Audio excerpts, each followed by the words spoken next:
제가 성도님들께 몇 가지 질문을 드릴 테니까 한번 맞춰보시기 바랍니다. 혹시 세계에서 최초로 동력 비행기를 만든 사람이 누군지 아십니까? 라이트 형제입니다. 라이트 형제 잘 알고 계시죠? 그러면 지금 한여름에 가장 더울 때 필요한 이 에어컨을 최초에 발명한 사람이 누군지 아십니까? 이거 잘 모르실 수도 있어요. 근데 에어컨 메이커를 보면은 캐리어라는 메이커가 있습니다. 윌리엄 캐리어라는 사람이 이 에어컨을 발명해서 지금 우리가 이렇게 시원하게 예배드릴 수 있죠. 그러면 이 현대사회에 가장 필요한 이 휴대폰, 그러니까 전화기를 만든 사람이 누구일까요? 발명한 사람. 에디슨. 이 전화기를 발명한 사람, 먼 거리에서 통신을 할 수 있게 이것을 발명한 사람이 누구일까요? 바로 알렉산더 그레이엄 벨이라는 사람입니다. 그래서 우리가 전화가 오면은 벨이 울린다 라고 이야기하잖아요. 그렇죠? 이 벨이라는 사람이 이 원격 통신을 만들었는데요, 이처럼 세상에는요 사람이 살아가는 데 있어서 반드시 필요한 물건들이 있습니다. 그리고 그 필요한 물건들을 만든 사람들은 그 대단한 명성을 얻게 되죠. 그리고 그 물건이 대단하면 대단할수록 우리의 삶 가운데에서 반드시 필요하면 필요할수록 그 만든 사람의 업적은 후대에 이르기까지 계속해서 찬송받게 됩니다. 여러분, 사물도 이러할진데 오늘 우리가 읽은 이 창세기 1장 1절 말씀, 태초에 하나님이 천지를 창조하시니라, 이 말씀은요 단순히 어떤 사물이 만들어진 것이 아니라 이 세상과 온 천지 만물이 창조된 그 순간을 기록하고 있습니다. 이 창세기 1장 1절은 아마 교회 좀 다녀보셨다 하시는 분들은 다 외우고 계실 겁니다. 그러시죠? 자신이 없으신 것 같은데 대부분 다 알고 계시고, 심지어는 교회를 다니지 않는 불신자들도 이 말씀을 알고 있어요.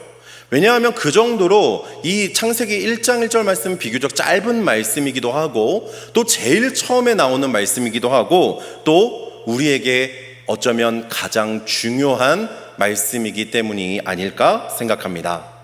이 본문에 관해서 제가 30년 전에 있었던 일이 생각납니다. 30년 전이라고 하니까 굉장히 깜짝 놀라셨죠? 제 나이가 20살인 줄 아셨을 텐데 30년 전에 제가 초등학교 1학년이었거든요. 초등학교 1학년 때 여름 성경학교를 갔습니다. 여름 성경학교를 갔는데 그 당시에는 밥을 먹으려면 밥절이라는 걸 외워야 했어요. 이 밥절이 뭐냐면 성경을 한 구절 혹은 두 구절씩 외워야 밥을 주는 거예요.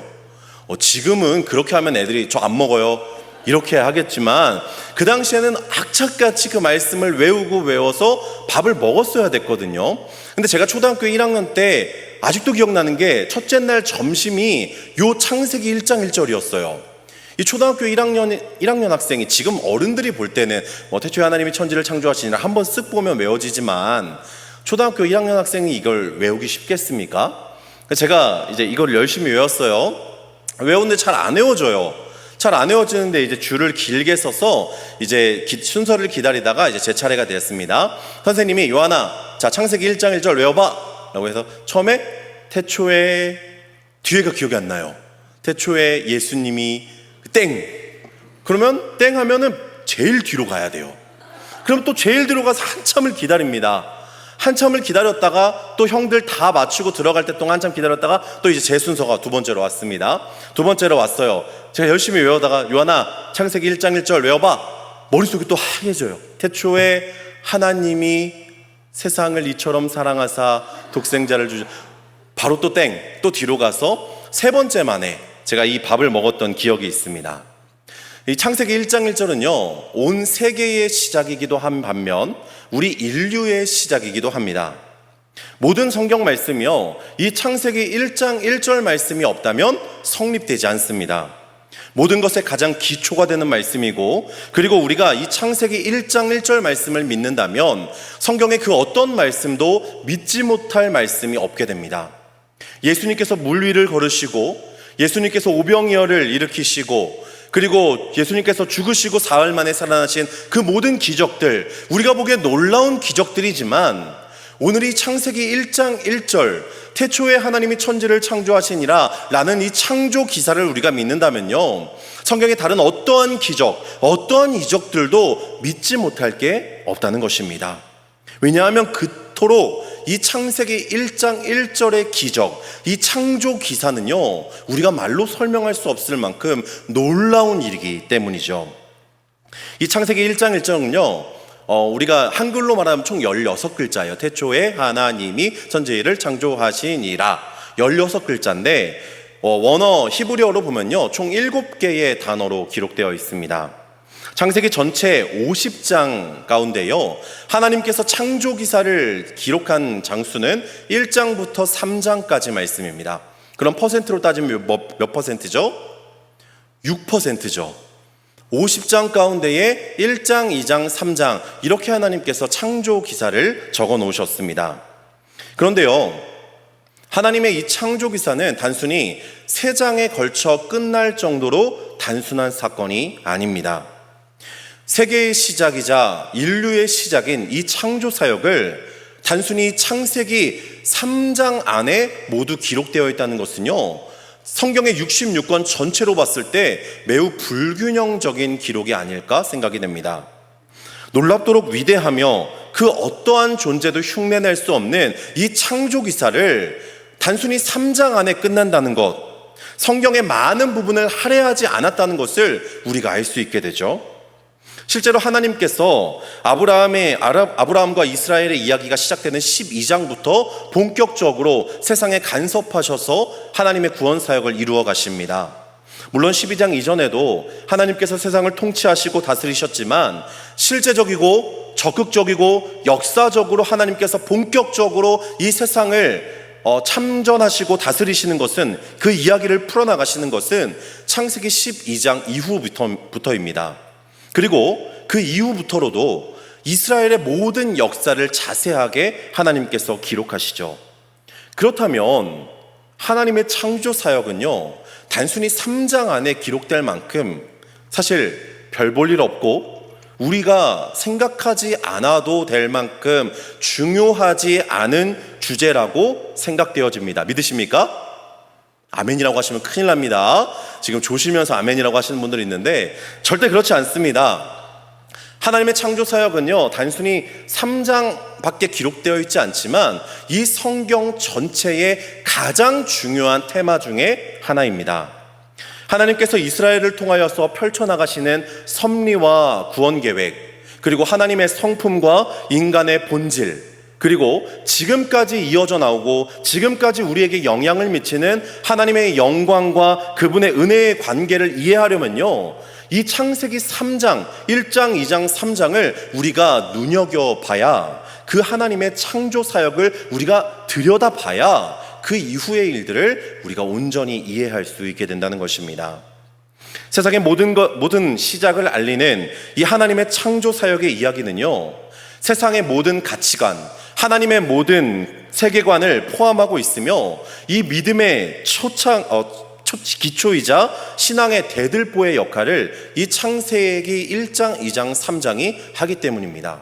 그래서 제가 대학교 처음에 이제 들어가서 이 신학 개론을 배울 때에 창세기 1장, 2장, 3장만 1년을 배웠어요. 1장, 2장, 3장을 1년을 배웠는데도 1년 동안 끝이 나지 않습니다. 그토록 이 1장, 2장, 3장은요 너무나 중요한 말씀이고 너무나 신비하고 너무나 비밀스러운 일들, 그리고 너무나 놀라운 일들이 기록된 말씀이라는 것이죠. 실제로 우리가 아까도 매주 고백했던 사도신경이 어떻게 시작합니까? 전능하사 천지를 만드신 하나님 아버지를 내가 믿사오며. 우리가 예배 들어가기 전에 사도신경으로 예배를 시작할 때에 믿음의 고백, 가장 처음에 믿음의 고백이 뭡니까? 하나님의 창조기사, 하나님께서 이 천지를 창조하시고 인류를 시작하셨다는 것을 내가 믿사오며 라는 고백으로 우리가 하나님께 나아가는 것 아니겠습니까? 그러니까 이 하나님의 창조 사역이요 얼마나 중요한 것인지 이제 좀 감이 오십니까? 하나님의 그 창조 사역, 창세기 1장 1절은요 16글자밖에 되지 않는 그 짧은 말씀이지만 그 짧은 말씀 가운데 우리는 아주 여러 가지를 발견하게 됩니다. 우리가 성경을 펼쳐서 창세기를 읽을 때 가장 처음 접하게 되는 것이 무엇입니까? 하나님이 실제적으로 존재하신다는 것을 입증할 만한 어떤 철학적인 사고나 과학적인 증명이 아닙니다. 지구를 만드실 때 하나님께서 어떤 원소를 배합하셨고 생물체와 생태계를 만들기 위해서 어떤 환경을 어떤 과학적인 증명으로 하나님께서 구성하셨는지 이 성경은요 설명하지 않습니다. 단지 창세기 저자는요 맨 처음 창세기를 시작하면서 천지창조 이야기를 통해 이 창조자이신 하나님이 어떤 분이신지를 묘사할 뿐입니다. 창조의 이야기의 초점이요 피조물의 이해에 맞춰져 있는 것이 아니라 우리가 그것을 이해하고 이렇게 창조가 됐구나, 이래서 사람의 몸에 이런 물질들이 생겨난 거구나 라는 이해가 아니라 그 모든 성경의 내용이 하나님께 맞춰져 있다는 것을 우리가 볼 수 있게 됩니다. 그러니까요 독자들이 이 창세기 하나님의 창조 사역을 읽으면서 창조주께 경배를 드리고 찬양을 드릴 수 있도록 하나님이 어떤 분이신가를 묘사하면서 우리를 끌고 가고 있다는 것입니다. 이는 당시에 이 창세기가 기록될 당시 고대 근동 지방의 많은 소설이나 신화들과는 전혀 상반된 내용임을 알 수 있습니다. 왜냐하면 그 당시에 고대 근동의 많은 신화나 소설은요 신의 기원에 신이 어디로부터 시작됐는가, 그 출처가 어디인가에 굉장한 많은 관심이 있었습니다. 만약에 저라면요 제가 어떤 것을 굉장한 것을 만들었는데 창조해냈는데 많은 사람들이 그것을 믿지 않을 것 같고 그 상황이 정말로 어려운 상황이라면 저는 제가 그 대단한 것을 만들었고 제가 이렇게 똑똑하고 제가 이렇게 위대한 사람이라는 것을 증명하기 위해서 부단히 애쓰고 노력했을 것입니다. 그런데 하나님께서는요 그러지 않으셨다는 것입니다. 창세기는 이 처음 시작하는 창조기사는요 하나님이 실존하시고 자존하심을 처음 배경으로 깔아놓고 시작합니다. 이미 확신으로 선언하며 시작하는 거예요. 하나님께서는 당연히 계신 분이다. 그러니까요 창세기 1장 1절 말씀은, 우리가 읽었던 이 말씀은요 창조주 하나님에 대한 신실한 믿음의 고백이 없이는, 우리가 그 하나님을 믿는 그 믿음에 우리의 고백이 없이는요 온전히 읽을 수 없고 깨달을 수 없는 말씀이라는 것을 우리에게 말하고 있는 거예요. 이 창조기사는요 하나님에 대한 믿음 없이 우리가 그냥 읽는다고 하여서 아무것도 우리가 얻어갈 수 있는 게 없다는 것입니다. 하나님을 믿는 자들에게 그분께 영광을 돌리기 하기 위하여서 하나님께서 1장부터 3장까지 창조기사를 작성하셨다는 것이죠. 자, 이 정도로 오늘 말씀의 기틀을 잡으시고 이제 하나하나 그 16글자 되는 말씀을 우리가 분해해서 한번 살펴보도록 하겠습니다. 자, 창세기 1장 1절 가장 처음에 시작하는 단어가 무엇입니까? 바로 태초에입니다. 이 구약에서 태초라는 말은요 시작이라는 말로 번역이 됩니다. 그리고 이 시작이라는 말은 곧 그 반대의 의미인 끝 혹은 종말이라는 의미와 세트로 한 묶음으로 같이 사용됩니다.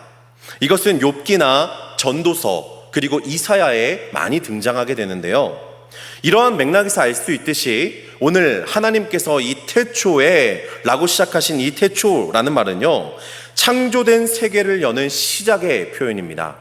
하나님께서 이 세계를 창조를 시작하셨다라는 것을 선언하고 있으신 것이죠. 그리고 반대로 말하자면 하나님께서 시작하셨으니 언젠가는 뭐가 있다고요? 끝이 있다는 것을 우리에게 암시하고 있는 것입니다. 왜냐하면 끝이 없는 시작은 아무런 의미가 없기 때문입니다. 우리가 연초에 다짐을 하죠. 올해는 혹은 내년 초에는 내가 꼭 다이어트를 해야겠다. 그쵸? 그리고 시작합니다. 근데 그 다이어트가 끝이 없어요. 그러면 의미가 있습니까? 아니죠. 정확한 목표와 방향을 향하여서 우리가 나아가서 그 마무리를 지었을 때에 성취감을 얻게 되고 그 모든 것이 의미가 있게 되는 것이죠. 즉 이것은요, 우리가 잘 아는 종교개혁자 존 칼빈이 이야기했던 것처럼 하나님께서 창조하신 세계가 분명하고 명확한 종말론적인 목적과 목표를 향해 지금도 나아가고 있다는 것입니다. 종말론적인 목표, 그러니까 세계가 닫히는 그 순간을 향하여 지금 세계는 나아가고 있다는 것입니다. 우리 그리스도인들이 이 태초, 시작과 끝이라는 이 본질적인 의미를 온전히 깨닫는다면요, 이 세상이 아무리 어렵고 이 세상이 아무리 힘들고 이 세상이 우리를 아무리 괴롭히고 우리를 핍박한다고 한지라도 우리는 결코 좌절하지 않을 수 있을 것입니다. 돈과 명예와 지식 앞에 타협하고 주저앉지 않을 것입니다. 세상의 저 추악한 승리를 부러워하지 않을 수 있습니다. 왜냐고요? 그 이유가 무엇입니까? 태초부터 시작된 이 모든 세상의 것들이 하나님의 뜻에 따라 확실한 목표를 향하여 나아가고 있고, 이 세상은 언젠간 그 확실한 목표를 향하여 나아가다가 끝을 맺을 것임을 우리가 알 수 있기 때문입니다. 하나님의 선하신 뜻대로, 그 목적하신 대로 영광 받으실 만한 그곳으로 하나님께서 이 세상을 지금도 다스리시고 지금도 통치하시고 섭리하심으로써 조금씩 운영해 나가고 계신다는 것이죠. 여러분, 여기에는요 한치의 오차도 있을 수 없습니다. 하나님은 스스로 계시며 천지를 창조하신 위대한 하나님이시기 때문입니다. 믿으십니까? 여러분, 그 위대한 하나님이라는 단어가 이 시작을 알리는 태초 뒤에 이어서 나옵니다. 태초에 하나님이. 자, 이제 주어가 나오죠. 누가? 하나님이. 창세기 1장 1절에 이제 이야기를 시작하면서요, 구약 성경에 많이 등장했던 여호와라는 성호를 사용하지 않고 이상하게 하나님이라는 성호를 사용했습니다. 이 하나님이라는 성호를 사용할 때에 많은 부분 어떻게 기본적으로 의미가 되냐면, 절대적인 창조주이신 그 하나님과 그리고 불완전하고 우리는 사라져버릴 이 연약한 피조물의 한계를 나타낼 때에 그 간극이 어마어마하게 크다는 것을 증명할 때에 이 하나님, 히브리어로는 엘로힘이라고 부르죠. 이 엘로힘이라는 단어를 그때 많이 사용했습니다. 그러니까 저자가요, 의도적으로 여기에 엘로힘이라는 단어를 사용하면서요, 천지를 창조하시고 시작하신 그 하나님, 그 놀라우시고 위대하신 하나님과 썩어질 수밖에 없는 피조물인 우리의 한계를 극명하게 대조하고 있다는 것이죠. 하나님이 그토록 위대하신 분이고, 하나님이 그토록 대단하신 분이고, 하나님이 그토록 뛰어나시고 놀라운 능력을 가지고 계시다는 것을 알려주기 위하여서 이 엘로힘이라는 단어를 사용했다는 것입니다. 여러분, 사실 피조물인 우리가 정말 죽을 수밖에 없고 죄악 덩어리인 우리가 무엇이 그리 예쁘고 무엇이 그리 아름다워서 하나님께서 우리를 자녀 삼으셨겠습니까? 무엇이 그렇게 잘나서 독생자를 내어주시면서까지 우리를 사랑하셨겠습니까? 여러분, 엘로힘이라는 단어에서 알 수 있듯이 우리는 그 창조주이신 하나님께 가까이 갈 수조차 없는 먼지와 티끌 같은 존재였습니다. 그 위대한 만물의 통치자 앞에 머리를 들 수도 없을 만큼 미련하고 연약한 존재들입니다. 그런데 우리가 어떻게 고개를 들 수 있겠습니까? 어떻게 하나님을 아버지라 부를 수 있게 되었습니까? 그것은 바로 티끌 같은 우리를 향하신 하나님 아버지의 놀라우신 은혜 때문입니다. 그 은혜 때문에 우리는 하나님을 아버지라 부를 수 있게 된 것입니다. 그 은혜가 없었다면요, 우리는 지금 1분 1초도 살아갈 수 없음을 인정해야 합니다. 그리고 그 은혜에 감사해야 하고 그 은혜를 주신 하나님을 사랑해야 합니다. 바라기는 우리 모든 성문교회 성도님들께서는 그 위대한 창조자이신 하나님 앞에 우리의 고개를 숙이며 우리의 온 마음과 정성을 들이며 그 은혜에 감사하며 주님을 사랑하시며, 그리고 우리도 그분을 아버지라 부르는 우리 모든 성도님들 되시기를 간절히 소망합니다. 태초에 하나님이 라는 다음에 무슨 단어가 나옵니까? 천지를 이라는 단어가 나오죠. 이 천지라는 단어는 이제 한문입니다. 천은 무슨 천자입니까? 하늘 천자죠. 지는 뭐입니까? 땅지죠. 하늘과 땅을 이야기하고 있는 것이죠. 이것을 이제 우리가 문학적으로 살펴볼 때에 그 당시에 사람들이 볼 수 있는 가장 높은 곳은 하늘이었습니다. 가장 낮은 곳은 땅이었죠. 하늘과 땅을 이야기하는 이 천지라는 단어는요, 그 하늘과 땅만 이야기하는 것이 아니라 그 안에 포함되어 있는, 하늘부터 땅까지 그 사이에 포함되어 있는 우리가 눈으로 볼 수 있는 모든 것을 다 포괄하여 이야기하고 있는 것입니다.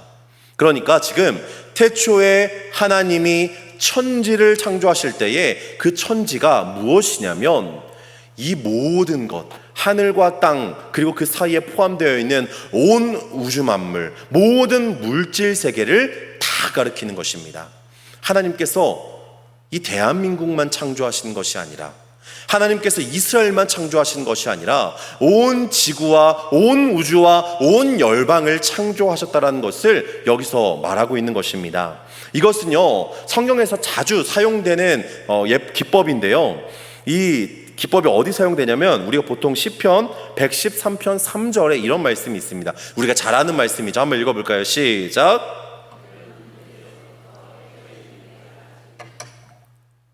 찬양도 있죠. 해 뜨는 데서부터 해 지는 데까지. 그리고 이것은요, 우리 사무엘하 17장 11절에도 동일한 기법으로 사용됩니다. 한번 읽어보겠습니다. 시작. 부엘세바까지. 자, 두 가지의 공통점을 혹시 느끼셨나요? 천지까지 세 단어, 세 문장의 공통점을 느끼셨나요? 천지, 대비되는 양 끝에 의미를 하죠. 그렇죠? 그리고 해 뜨는 데서부터 해 지는 데까지도 동쪽에서 서쪽, 끝에서 끝을 이야기합니다. 단에서 브엘세바도 끝에서 끝을 의미하거든요. 그러니까 지금 이 천지라는 단어를 사용함으로써 정반대의 두 단어, 이 단어가 합쳐짐으로 온 우주 만물을 하나님께서 창조하셨다라는 것을 이 저자가 우리에게 이야기하고 있는 것입니다. 그리고 마지막으로 태초에 하나님이 천지를 뭐 하시니라? 창조하시니라.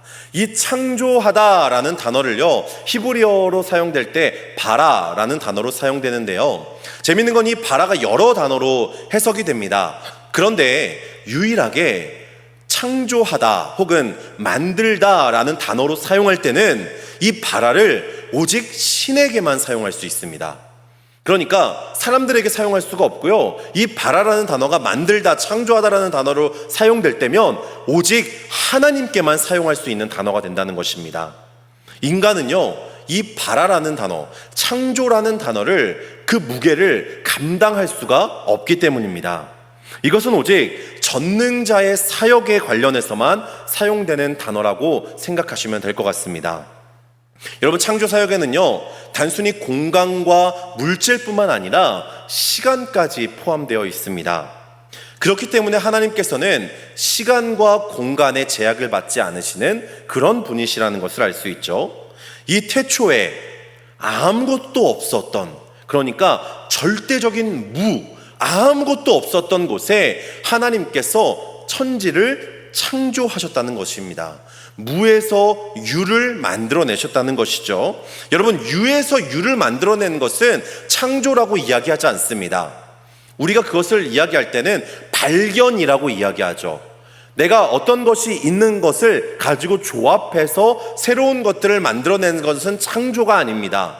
창조라는 단어는 아무것도 없는, 내가 아무것도 사용할 수도 없고 아무것도 인지할 수도 없는 그곳에서 하나님이 새로운 것을 만들어내듯이, 그렇게 무에서 유가 만들어질 때 창조라는 단어를 사용할 수 있는 것입니다. 그래서 이 바라를 하나님께만 사용할 수 있다는 거예요. 여러분, 세상의 과학이요, 앞으로 1000년, 만년이 더 발전한다고 해서요, 완벽한 무에서 완전한 유를 만들어낼 수 없습니다. 아무것도 없는 것에서 유를 만들어낼 수 없다는 거예요. 과학이 아무리 뛰어나다고 해도 있는 것을 활용해서 만들 뿐이지 지금처럼 아무것도 없는 것에서 이 유를 만들어낼 수가 없다는 것입니다. 그렇기 때문에 우리가 알 수 있는 것이 무엇입니까? 이 창조 기사, 하나님의 창조 사역의 이 창조는요, 그 고귀함은 사람이 흉내낼 수 있는 것이 아니라 오직 하나님만 가질 수 있는 고유한 능력이라는 것입니다. 하나님께서 창조라는 활동을 시작하시기 전에는요, 그 어떠한 물질도 선재하지 않았음을 우리는 알 수 있게 됩니다. 그래서 우리 인간은요, 참 부족함이 많잖아요. 시간과 공간의 제약도 받고 있고 어떤 것을 창조할 수도 없기 때문에 그것을 창조하신 하나님의 그 위대함 앞에 우리는 머리를 조아릴 수밖에 없게 된다는 것입니다. 그분을 경배할 수밖에 없게 된다는 것이죠. 여러분, 근데 하나님께서 이 태초에 하나님이 천지를 창조하시니라 하실 때 이 창조 사역을 어떻게 진행하십니까? 막 열심히 내가 10번 찍어 안 넘어가는 나무 없다, 그래서 10번째 막 열심히 겨우겨우 해서 하나님께서 천지를 창조하십니까? 아니죠. 창세기 1장 3절에 어떤 말씀이 기록되어 있습니까? 이런 말씀이 기록되어 있습니다. 하나님이 이르시되 빛이 있으라 하시니 빛이 있었고. 하나님이 어떻게 창조 사역을 이루어 가시죠? 하나님이 이르시되, 하나님의 말씀으로, 하나님이 계획하시고 그리고 창조의 의지를 가지시고 선언과 명령을 통한 말씀으로 하나님께서 창조 사역을 시작하고 계신다는 것입니다. 여러분, 그 창조하신 그 창조 세계를 보시고 하나님의 섭리와 통치 가운데에 그 창조 세계를 두시고 하나님께서 뭐라고 얘기하십니까? 보시기에 좋았더라. 그리고 마지막 인간 창조까지 끝내신 이후에 하나님께서 보시기에 심히 좋았더라 라고 말씀하시면서 하나님의 창조 사역을 마치시게 됩니다. 하나님의 선하심을 나타내시며 찬양하는 입으로 만들고자 하는 이 인간 창조를 마지막으로 하나님께서는요, 하나님의 창조 사역에 스스로 만족하고 기뻐하셨다는 것입니다. 제가 옛날에 중학생 때 집에서 항공모함을 만들어 본 적이 있습니다. 진짜 항공모함이 아니라 그 프라모델 같은 건데 이만한 박스가 있어요. 제 몸만한 박스가 있는데 그 박스 안에 수백 개의 그 조립물, 그 수백 개, 수천 개가 들어 있습니다. 그것을 조립해서 한 이 강대상만한 항공모함을 만드는 거예요. 근데 이 항공모함 만드는 게 정말로 어렵습니다. 그 안에 작은 부품이 들어있는데 제 새끼손가락만한 부품이 한 천여 개가 들어있어요. 그리고 그것을 다 도색을 하고 또 스티커 수천 개를 일일이 붙이고 그 천여 개가 되는 그 작은 트럭, 그리고 사람, 비행기, 이것을 다 본드칠 해가지고 그 항공모함에 다 하나하나 붙여줘야 돼요. 여러분, 이 작업이 과연 쉽겠습니까? 엄청 어렵죠. 제가 중학생 때 방학 때 밥만 먹고, 그러니까 잠도 하루에 2-3시간씩 자면서 밥만 먹고 이것을 며칠 동안 했는지 아십니까? 무려 23일 동안 밥만 먹고 아무것도 안 하고요, 밥만 먹고 잠도 한 2-3시간만 자면서 이 항공모함을 23일 동안 만들었어요. 그러니까 3주가 넘도록 이것만 매달려서 겨우겨우 그것을 만들었습니다. 다 만들어 놓으니까요, 딱 방에다가 전시해 놨는데 얼마나 마음이 기쁘던지요. 제가 그렇게 노력하고 애쓰고 정말 손에 본드가 다 묻어서 여기 피부가 다 벗겨지면서 제가 막 그 유해 물질을 마셔가면서 그것을 열심히 만들었다는 그 사실, 그리고 그것이 완성되었을 때 제게 주는 그 기쁨, 만족감, 아, 내가 이것을 만들었구나 라고 하는 그 성취감, 너무 기쁜 거예요. 그래서 그것을 만들고 난 다음에요, 자다가 저도 모르게 갑자기 새벽에 일어나서 불을 켜고 우리 내 새끼 잘 있나? 이러면서 그것을 한번 쓰다듬어 보기도 하고, 그거 한번 이렇게 또 보면서 먼지를 털어주기도 하고, 그렇게 제가 그 만든 것을 소중히 여겼습니다. 물론 그 3달 뒤에 사촌 동생이 와서 다 부셔버렸지만 그 제가 만든 그 항공모함, 제 노력과 정성과 제 마음과 시간을 들여서 만들었던 그것을 바라볼 때의 기쁨이 이루 말할 수 없다는 것이죠. 그런데 재밌는 것은 하나님께서 오늘 천지를 창조하시고 보시기에 심히 좋았더라 라고 말씀하신 그 기쁨과 만족은 제가 항공모함을 만들고 기뻐했던 것과는 본질적으로 차원이 다른 문제예요. 왜냐하면 하나님께서 이 천지를 만드시고 기뻐하시고 만족하셨던 것은 이 천지가 하나님이 만드신 그 창조 목적에 완벽하게 부합되어서 하나님을 찬양하고 그분께 영광을 돌리는 그 목적성에 부합했기 때문입니다. 그렇기 때문에요, 단순히 제가 항공모함을 만들고 아니면 우리가 뭔가를 이루고 뭔가를 성취하고 기뻐하고 만족했던 것과는 차원이 다른 문제라는 거예요. 하나님께서 이 천지를 창조하시고 그리고 인간을 창조하시고 느끼셨던, 그리고 만족하셨던 그 마음은 우리가 상상할 수 없을 정도로 아름답고 기뻐하셨던 그 마음이라는 것이죠. 여러분, 모든 만물이 하나님께 영광을 돌리고, 그리고 아까 우리가 이야기했던 것처럼 정확한 목적성과 방향성을 가지고 이 천지가 만들어졌고, 그리고 그것대로 흘러가고 있었습니다. 하나님은 너무나 기뻐하셨고 너무나 만족하셨습니다. 모든 만물이 입을 열어 하나님을 찬양했고 하나님을 기쁨으로 영광 돌렸습니다. 그러나 하나님께서 만족하셨고 선하다 여기셨던 이 세계가 여러분 지금 어떻게 되었습니까? 하나님이 창조하시고 하나님이 보시기에 좋으셨던 그때의 모습입니까? 아니면 눈을 뜨고 볼 수 없을 정도로 타락해져 버린 그런 모습입니까? 여러분, 하나님께서 그토록 사랑하셨던, 그리고 사랑하시는 인간들이, 우리들이 지금 어떻게 이 땅을 살아가고 있는지를 보면 우리가 그것을 알 수 있게 됩니다. 하나님께서는 인간을 통하여 영광 받으시기 위하여 인간을 창조하셨고 그것을 위해 인간에게 필요한 것들을 선행해서 창조해 주셨습니다. 그런데 인간들은요, 그 하나님을 멀리하고 죄의 달콤한 길로 계속해서 걸어가고 있습니다. 요새 시도 때도 없이 뉴스에서 나오는 것들이 있습니다. 바로 살인사건입니다. 불과 몇 년 전만 해도 정말 이런 살인사건이 뜨문뜨문 있었던 것 같은데 언제부턴가 매일같이 뉴스에서 살인사건이 일어납니다. 지나가다가 어깨를 치고 갔다고 기분이 나빠서 살인을 하고요, 자녀가 말을 안 듣는다고 살인을 하고요, 애인이 헤어지자고 했다고 살인을 합니다. 친구를 폭행해서 살인을 하고요.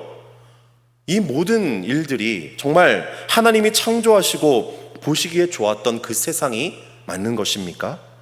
하나님께 영광 돌리도록 창조된 인간의 목적에 맞게 우리가 살아가고 있는 것입니까? 여러분, 어디 이뿐만입니까? 거리에 나가 보십시오. 수많은 술집과 수많은 유흥가들이, 수많은 죄악들이 판을 치고 있습니다. 하나님이 세상을 창조하신 목적에 반하여 살아가는 인생들이 넘쳐납니다. 그 죄악들은 사람을 부패하게 하고 머리끝부터 발끝까지 몸과 마음 전체를 썩게 만듭니다. 그런데 이제는요, 그 죄악이 사람만 망가뜨리는 것에서 멈추지 않고 하나님의 영광까지 도전하려고 합니다. 사탄 마귀가, 그 죄가 하나님의 거룩하심을 깎아내리기 위하여 안간 힘을 쓰고 있는 것을 우리는 볼 수 있게 된다는 것이죠. 여러분, 사실 하나님은요, 인간이 없어도 아무런 상관이 없으신 분입니다. 인간을 창조하지 않으셨어도 아무런 문제가 없습니다. 왜냐하면 하나님은 자존하시고 하나님은 스스로 영광 받으시며 완전하고 절대적인 분이시기 때문입니다. 물론 하나님께서는요, 인간을 창조하시고 그 인간에게 영광 받기 위하여 창조하셨지만 인간이 돌리는 영광이 없다고 하더라도 하나님은 하등 문제가 없다는 거예요. 그렇게 우리가 분명히 해야 하는 것은 인간이 하나님의 영광을 위한 존재라는 것입니다. 성도님들께 다시 한번 질문하겠습니다. 하나님이 인간을 위해 존재하는 것입니까? 아니면 인간이 하나님을 위해 존재하는 것입니까? 우리의 존재 이유는 하나님께 영광을 돌리기 위해서 아닙니까? 인간의 유익과 평안한 인생을 위하여서 하나님이 존재하시는 게 아니라는 것입니다. 여러분, 그런데 세상은 그렇게 얘기하지 않아요. 르네상스 시기에 크게 부흥하여서 현대의 모든 사조들의 기틀이 된 인간 중심, 인본주의적 사고는요, 우리를 인간 때문에 하나님이 필요하다라고 이야기하고 있습니다. 이것은 곧 인간이 하나님을 위해서 사는 것이 아니라 하나님이 인간을 위해 있는 것처럼, 존재하는 것처럼 뒤바꿔 버렸다는 것입니다. 여러분, 세상만 그렇습니까? 아닙니다. 교회 안에서도요, 인본주의적인 신학, 인본주의적인 생활, 인본주의적인 의식이 자리 잡았습니다. 언제부턴가 교회가 사람 위주로 돌아가기 시작합니다. 사람이 교회의 주인이 되어 가고 있습니다. 하나님이 원하시는 뜻대로 일을 결정하고 진행하고 한 마음이 되는 것이 아니라 사람이 원하는 대로, 사람이 요구하는 대로 교회가 흘러가기 시작했다는 것입니다. 여러분, 어찌 보면 당연한 것 같지만 절대 아닙니다. 교회의 주인은 오직 주님 한 분뿐이심을 믿으시기 바랍니다. 인간이 그 중심이 되는 것이 아니라 주님이 우리의 머리 되시고 주님이 우리의 중심이 되셔야 한다는 것입니다.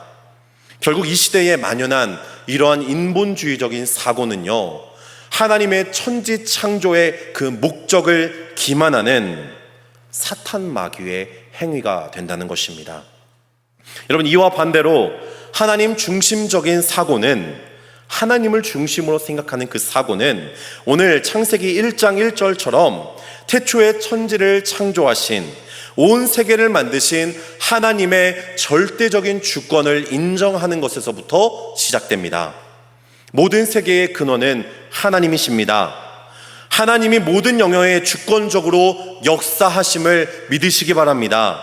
여러분, 우리가 이것을 마음으로 받아들이고 고백할 수 있어야 비로소 우리는 인간 중심에서 벗어나 하나님만이 유일한 만물의 중심이라는 것을 깨닫고 고백할 수 있는 것입니다. 결국 이 모든 것은요, 우리가 스스로 할 수 있는 것이 아니라 믿음으로 우리에게 수납되게 됩니다. 이 믿음 또한 우리에게 스스로 생겨나는 것이 아니라 하나님으로부터 오는 선물로서 발생하게 되는 것이죠. 우리의 믿음의 근원이자 시작이 되시고 그것을 완전하게 하시는 분, 그리고 그것을 완성해 가시는 분, 그분은 오직 하나님 한 분뿐이심을 믿으시기 바랍니다. 말씀을 맺으려고 합니다. 우리 하나님은 천지를 창조하신 위대한 창조주가 되심을 믿으시기 바랍니다. 우리는 하나님의 절대 주권을 인정하고 그 말씀을 믿는, 그 말씀을 의심하지 않고 하나님의 말씀을 온전히 믿는 믿음을 소유해야 합니다.